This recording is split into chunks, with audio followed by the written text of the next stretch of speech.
In a landmark ruling, the Delhi High Court has struck down a total ban on smartphones in schools, calling it undesirable and impractical. Instead, the court has urged schools to regulate smartphone usage responsibly while acknowledging both its risks and undeniable benefits. The High Court has flagged that unrestricted smartphone usage can lead to distractions and misuse, but it also stressed the critical role that these devices play when it comes to enhancing communication between students and parents and ensuring safety.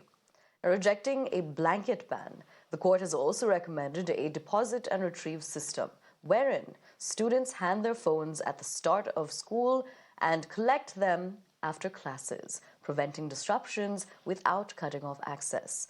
In order to protect privacy, the ruling also bans smartphone cameras and recordings in common areas and school buses as well.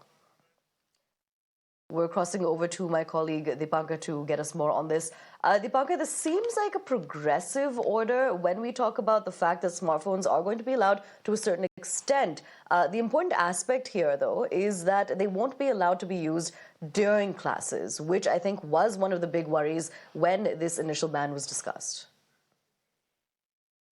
Well, yes, it is a progressive order. As we see, the court has stated that the smartphones may be allowed inside the building and the students may be allowed to carry the smartphones, but it must be regulated and monitored.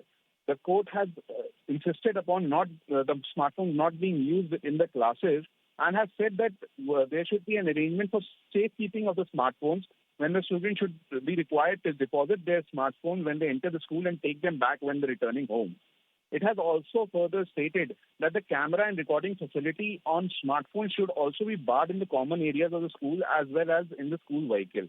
The High Court has also said that the schools must educate the students on responsible online behavior, digital manners, and the ethical use of the smartphones. And has further added that the policy should permit the use of smartphones for connectivity purposes of safety and coordination, but disallow the use of the smartphone for the entertainment and recreational uses. The court has also said that there should be a transparent, fair, and enforceable consequence for violation of the rule for use of smartphone in school, ensuring consistent application without being excessively harsh.